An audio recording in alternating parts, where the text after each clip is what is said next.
Hello everyone, and welcome to my channel. I'd love it if you could leave a comment letting me know where you're listening from around the world. Also, don't forget to like and subscribe if you're enjoying this video. Story 1. They say the desert doesn't sleep, and I used to laugh at that. Chalk it up to coyotes howling, the wind playing tricks through dry brush, or your imagination running wild in the silence of nowhere. But that was before what I saw on my grandmother's land, before I learned what kind of things wait just beyond the fence. Her house sat low and square in the dirt, with sun-bleached walls and a porch that groaned every time you stepped on it, like it was complaining about the weight of another day. I hadn't been there since I was a kid. My mother used to drop me off every summer while she worked 2 jobs in the city. I'd run wild on that land then, barefoot, sunburned, no worries except whether my slingshot would hit a can or not. But I was older now, 24, burnt out from college, tired of noise and people and screens. So I packed a bag and headed back to Grandma's place for what I told myself was a break, maybe even a reset. She welcomed me with her usual silence, a nod, a pat on the back, and her rough hands shaking as she handed me a cold bottle of water. She didn't talk much. Not then. Not ever. But one thing she said stuck, even before everything happened. Don't go past the fence after dark, Mijo. They remember. I thought it was just another one of her old sayings, like, never leave bread upside down, or don't whistle at night. I didn't ask her who they were. I figured it meant coyotes, maybe old spirits from her stories. I respected her, but I didn't believe in monsters. That changed on the 4th night. It was just after 11. The desert air had gone cold, and the wind had stilled in that strange, eerie way it does sometimes, like the earth itself was holding its breath. I couldn't sleep. I walked outside barefoot on the dust, looking up at the stars and thinking how damn quiet it was. That's when I heard the rustling, faint at first, like something brushing low grass. I turned toward the fence, an old wooden thing barely holding itself together, nailed up decades ago to keep horses in or people out. Beyond it was just the desert, rocks, scrub brush, and one twisted old juniper tree, half dead and leaning like it was trying to whisper something to the dirt. The rustling came again, closer, slower, calculated. I squinted. That's when I saw the eyes. 2 glowing yellow spots peering at me from behind the tree. Not blinking, not swaying, just watching. I remember thinking it had to be a dog, maybe a coyote. I even called out, whistled softly. Here, boy. No response. But the eyes didn't move. Then it stood up, not like a dog stretching, not like a bear rearing. It rose the way a man would, slow, deliberate, but with joints bending just a little too far, bones clicking into place like someone trying on a body that didn't quite fit. It was tall, too tall, at least 7 feet. The thing's limbs were long and crooked, covered in skin that sagged in places like it had melted. Patches of fur stuck to its arms and legs, uneven and wet looking. Its face was wrong, not animal, not human, just skin stretched over bone, as if someone had molded it from memory, but didn't get the details quite right. And then it spoke, in my grandmother's voice. Come home, Mijo. That was it for me. I don't remember turning. Don't remember my feet hitting the porch or the door slamming behind me.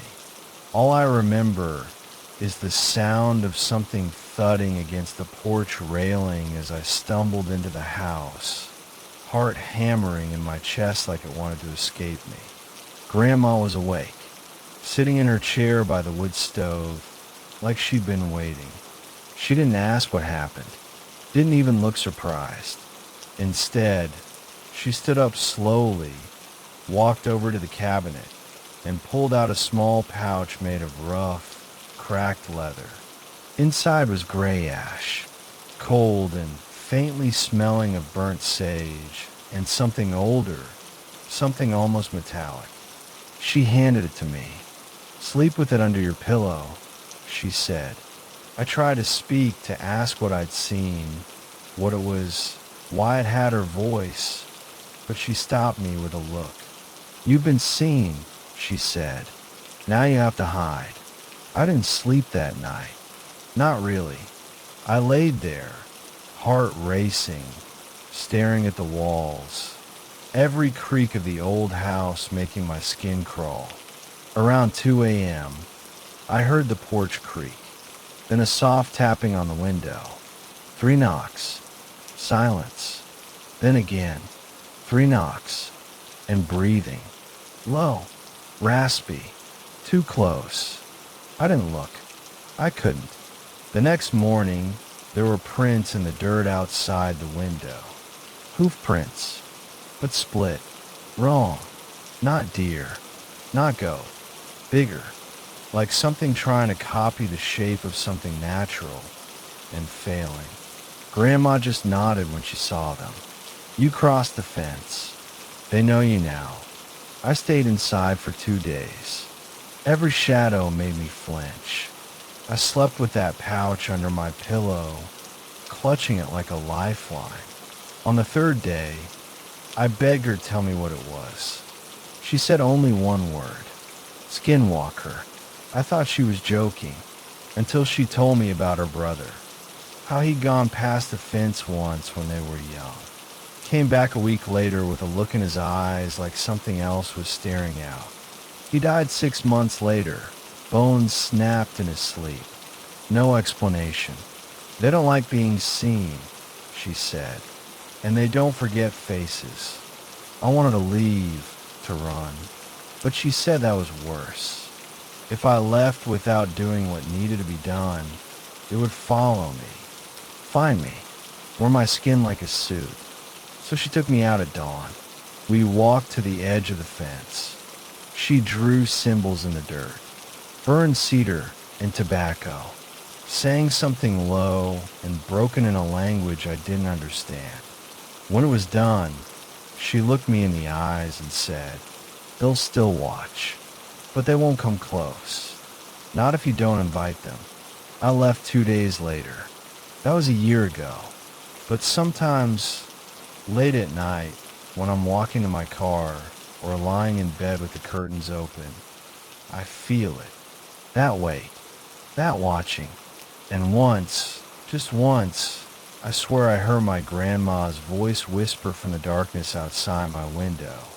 "Come home, Mijo." Story 2. My name's Daniel, and I don't tell this story lightly. There are things I've buried deep inside me for 2 years. Things I told myself were dreams, or grief, or trauma replaying like a broken tape in my mind. But they weren't dreams. They were real, and something still isn't right. I can feel it watching. It started with Jesse's death. My brother and I were close, the way brothers sometimes are when they've only got each other. Our mom died when we were young. Dad checked out not long after, even though he was still physically there. Jesse and I used to joke that he was a ghost already, just a shell watching TV, drinking beer, and muttering to himself about the past. But Jesse was alive, bright, wild, reckless, always laughing, even when life punched him in the face. The night he died, we'd fought. Stupid fight about money, about Dad, about how Jesse never took things seriously. He slammed the door and took the old Dodge into town. He never came back. The sheriff said he swerved to avoid a deer. skidded off Old Mill Road, right into the ravine. The crash tore up the truck, tore up Jesse too. I saw him at the morgue. I won't describe what he looked like. I can't.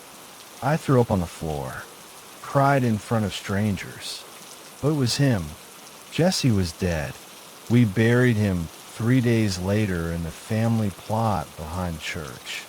Closed casket, for obvious reasons. For 2 years, I couldn't bring myself to touch his room. His hoodie still hung on the hook by the back door. His muddy boots sat by the kitchen bench. His Game Boy sat on the nightstand, still halfway through Pokemon Silver. Then, last fall, something changed. I started waking up in the middle of the night. Not from dreams, no cold sweats or panic. Just a pull, like something was calling me, like I was supposed to be awake. The first time I saw him, it was just a shape at the edge of the woods, right where the tree line meets our backyard. At first, I thought it was a deer, then maybe a hunter, but it was still, so still. I stepped onto the porch, squinting. It was a person, barefoot, head down, shoulders hunched, wearing Jesse's hoodie, gray, torn at the sleeve, with the band logo he'd ironed on himself. The same hoodie he wore the night he died. I thought I was dreaming. I whispered, "Jesse." The figure didn't move, didn't look up, just stood there, like it had been placed carefully at the edge of the world. I backed inside, locked the door, didn't sleep. The next night, it was there again. Same spot, same pose. And again the next night, and the next. I stopped questioning it. Grief does strange things to the mind. I figure it was my brain unraveling after holding everything together for so long. But then he moved. I say because it was Jesse, or it looked like him. But something was wrong, off in a way I still can't fully explain. When I called out, hesitant, half hoping it wouldn't respond, the thing slowly raised its head. And its face, God, its face. It was Jesse's, but it didn't fit right. Like someone had stretched it over their own. The skin hung too loose in some places, too tight in others. The smile was too wide, as if someone unfamiliar with human expressions was trying to fake one. The eyes were glassy, vacant, not Jesse's warm brown eyes, but something dull and lifeless. And then it smiled wider. It started walking toward me, jerky, stuttering steps, like a marionette with tangled strings. One foot would drag, then snap forward, arms dangled, then flung upward like it didn't know what to do with them. I could hear its bones pop with every movement, like the joints weren't meant to bend that way. I ran inside, slammed the door, and locked everything. Then I turned off every light and crouched behind the curtain in the living room, peeking out. It was circling the house, slowly, patiently.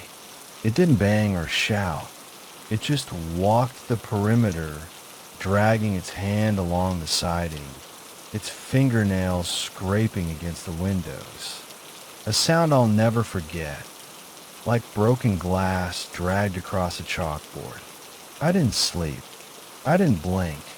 I just sat there until the sun finally rose, and when I opened the door to check, it was gone. But on the glass, right at eye level, were claw marks. For long, deep scratches, like something had tried to carve its way through. I didn't call the cops. What would I say? Hey, I think my dead brother came back wearing a fake face and tried to get inside my house. Yeah, that would go over real well. That night, I did something stupid. I left a chair in front of the vent near the hallway and sat down, waiting. Around 2:47 a.m., I heard it again, but not from outside. From inside the house, whispers, breathless, careful, from the vent. I leaned closer, my heart hammering, and then I heard his voice. "Let me in, Danny. I'm cold." My blood froze. "Let me in. It's me. It's Jesse." I stood, backed away. I remember whispering, "You're not him. Jesse's dead." Silence.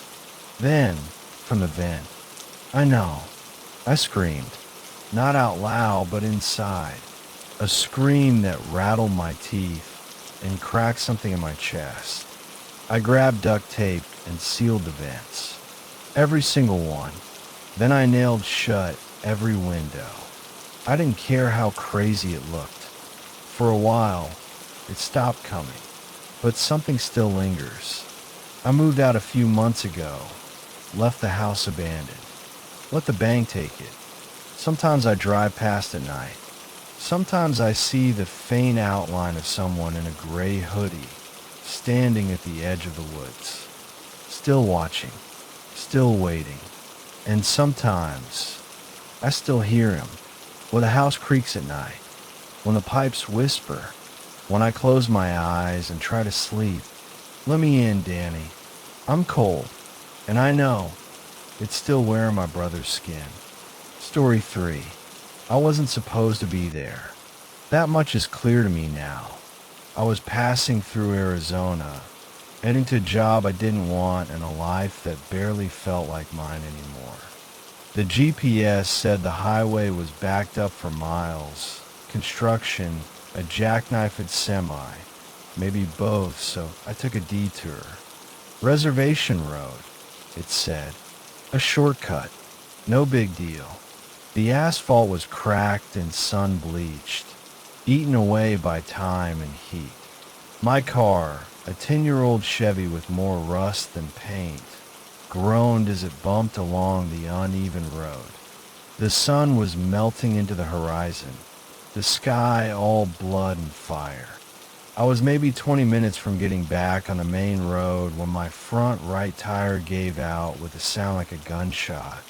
The steering wheel jerked in my hands, and I barely kept control as the car skidded to a stop on the gravel shoulder. Silence.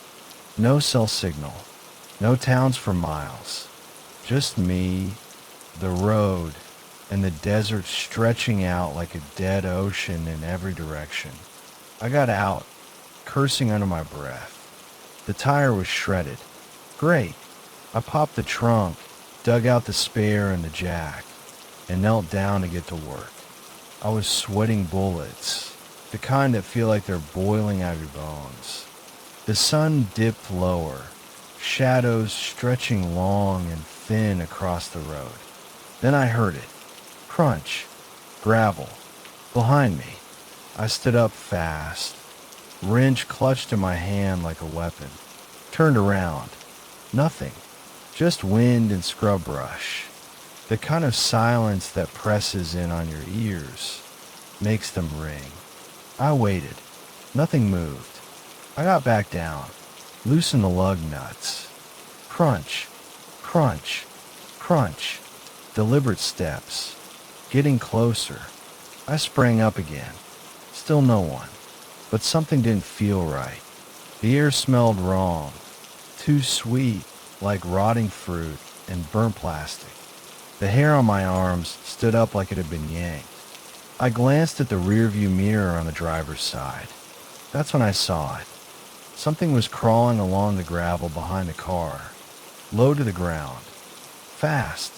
It moved like a lizard, fluid, twitchy, but it was no animal. It had arms, and legs, and a face. My face, but not quite. The skin was stretched wrong, too loose in places, too tight in others. Its grin was crooked, split at the corners like it had been carved there. Its eyes were black, not just dark black, bottomless. I dropped a wrench.